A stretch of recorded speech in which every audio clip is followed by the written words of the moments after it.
We grew up interacting with the physical objects around us, and there are enormous number of them that we everyday use.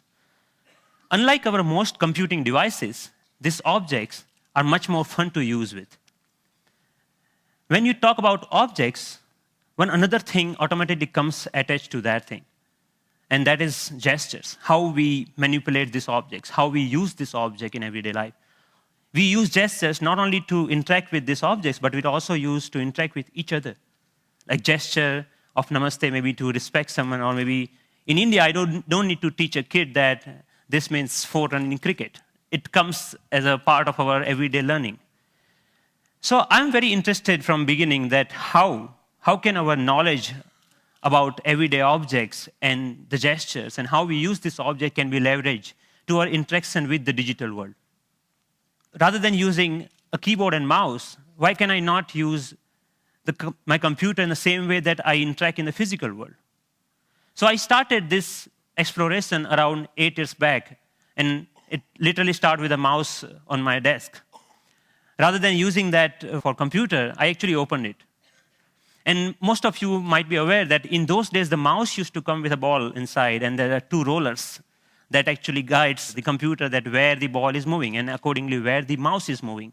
So I was interested in these 2 rollers. And I actually wanted more, so I borrowed another mouse from a friend, never returned him, and I have now 4 rollers.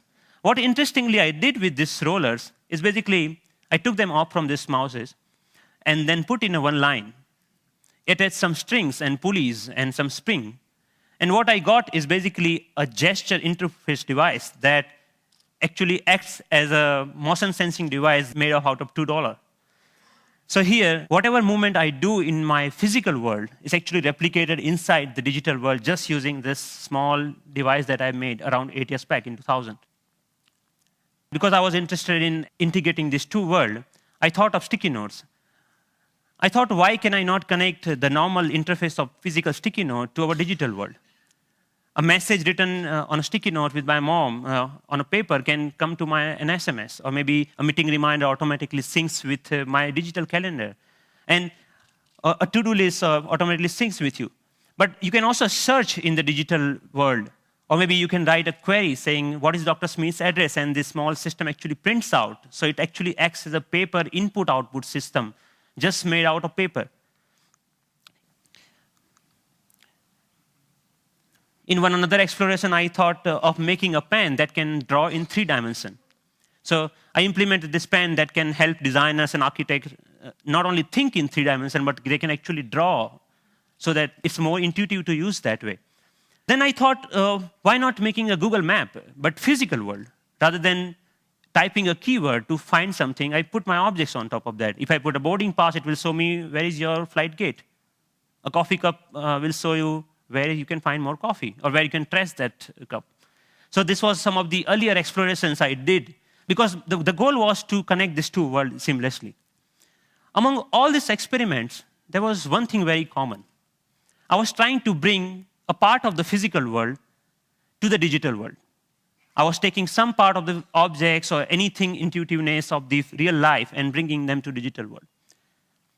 Because the goal was to make our computing interfaces more intuitive. But then I realized that we humans actually are not interested in computing. What we are interested is in information. We want to know about things. We want to know about dynamic things going around. So I thought about last year, in the beginning of the last year, I started thinking that why can I not take this approach in reverse way? Maybe how about I take my digital world and paint the physical world with that digital information? Because pixels are actually right now confined in these rectangular devices that fits in our pocket. Why can I not remove this confine and take that to my everyday objects, everyday life, so that I don't need to learn the new language for interacting with those pixels? So in order to realize this dream, actually I thought of putting a big size projector on my head. I think that's why it's called head-mounted projector, isn't it? I took it very literally and took my bike helmet, put a little bit cut over there so that project actually fits nicely. So now what I can do, I can augment the world around me with this digital information. But later I realized that I actually wanted to interact with those digital pixel also. So I put a small camera over there that acts as a digital eye. Later, we moved to a much better or consumer-oriented pendant version of that many of you are now knowing as Sixth Sense device. But the most interesting thing about this particular technology is that you can carry your digital world with you wherever you go with you. You can start using any surface or any wall around you as an interface. The camera is actually tracking all your gestures. Whatever you are doing with your hands, it's understanding that gesture. And actually, if you see, there are some color markers that in the beginning version we were using over there. You can start painting on any wall, that you stop by a wall and start painting on that wall. But we are not only tracking here one finger. We are giving you the freedom of using all the both of hands. So you actually can use both of your hands to zoom into or zoom out a map just by pinching operation over here. The camera is actually doing just getting all the images, it's doing the age recognition and also the color recognitions, and like so many small algorithms are going inside. So technically it's a little bit so complex, but it gives you an output which is more intuitive to use in some sense. But I'm more excited that you can actually take it outside. Rather than getting your camera out of your pocket, you can just do the gesture of taking a photo and it takes photo for you, right? Thank you. And later, I can find a wall, anywhere a wall, and start browsing these photos. Or maybe, okay, I want to modify this photo a little bit and send it as an email to a friend. So we are looking for an era where computing will actually merge with the physical world. And of course, if you don't have any surface, you can start using your palm for simple operation. I'm here, I'm dialing a phone number just using my hand. Yep. The camera is actually not only understanding your hand movements, but interestingly, it's also able to understand what objects you are holding in your hand. What we are doing here is actually, for example, in this case, the book cover is matched with so many thousands of, or maybe millions of books online, and checking out which book it is. Once it has that information, it finds out more reviews about that, or maybe New York Times had a sound overview on that, so you can actually hear on a physical book as a review of a sound. Gave a famous talk at Harvard University. This was Obama's last visit last week Thank to you, MIT. And in particular, I want to thank two outstanding MIT So I was professors. seeing the live of his talk outside in just a newspaper. Your newspaper will show you live of your weather information rather than having updated like you have to check your computer in order to do that, right?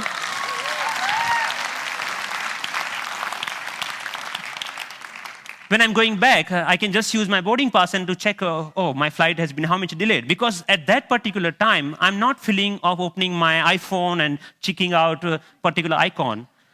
And I think this technology will not only change the way, yes, it will change the way we interact with people also, not only the physical world. The fun part is like I'm going to Boston Metro and playing Pong game inside the train on the ground, right? And I think the imagination is the only limit of what you can think of when this kind of technology merging with the real life. But many of you argue, actually, that all of our work is not only about physical objects. We actually do lots of accounting and paper editing and all this kind of thing. What about that?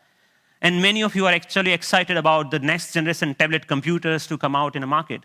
So rather than waiting for that, I actually made my own and just using a piece of paper. So what here I did is remove the camera. All the cameras, webcam, have a microphone inside that camera. I removed that microphone from that, and that just pinch that, like just make a clip out of that microphone and clip that to a piece of paper, any paper that you found around. So now the sound of the touch is exactly getting me when exactly I'm touching the paper. But the camera is actually tracking where my fingers are moving. You can, of course, watch movies. Good afternoon. My name is Russell, and I am a wilderness explorer in Tribe 54. And you can, of course, play games. Here, the camera is actually understanding how you're holding the paper and playing the car racing game.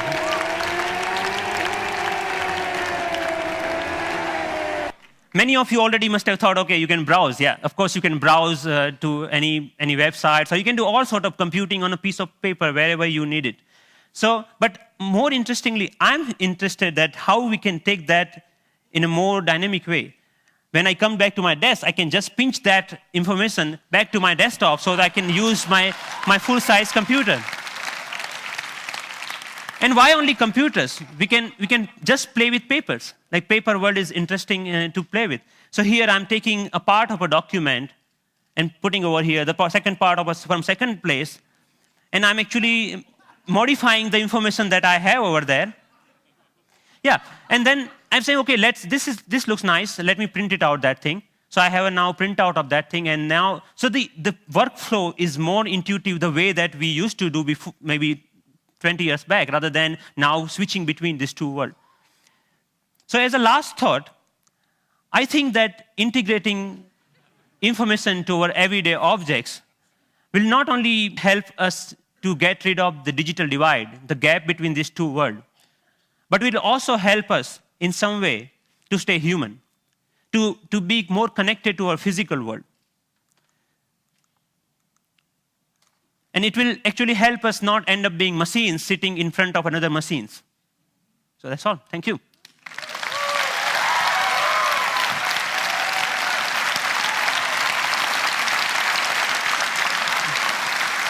Thank you.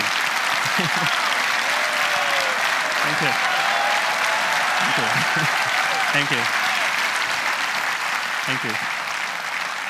So Pranav, first of all, I mean, you're a genius. This is incredible, really. Thanks a lot. What are you doing with this? Is there a company being planned, or is this research forever, or what? So there are lots of companies, actually sponsored companies of Media Lab, interested in taking this ahead in a one or the way. The companies like mobile phone operators want to take this in a different way than the NGOs in India are thinking that why can we only have sixth sense? We should have a fifth sense for missing sense people who cannot speak. Maybe this technology can be used for them to speak out in a different way, but maybe speaker system. I mean, what are your own plans? Are you staying at MIT, or are you going to do something with it? I'm trying to make this more available to people so that anyone can develop their own sixth sense device, because the hardware is actually not that hard to manufacture or something, hard to make your own. And I will provide all the open source software for them, maybe starting next month. So that open source? Wow. Yes. Wow.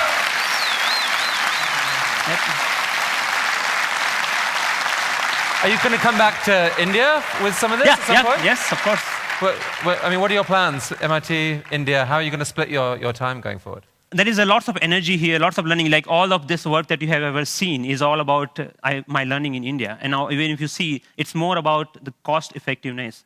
This system costs you $300 compared to the like $20,000 of Surface tables or anything like that. Or maybe even the $2 mouse, just a system, at that time was costing around like $5,000. So we actually, I showed that to, in one of the conference to President Abdul Kalam at that time. And then he said, okay, we should use this in Bhabha Atomic Research Center for some use of that. So I'm more excited about how I can bring the technology to masses rather than just staying that technology into lab or environment, something like that.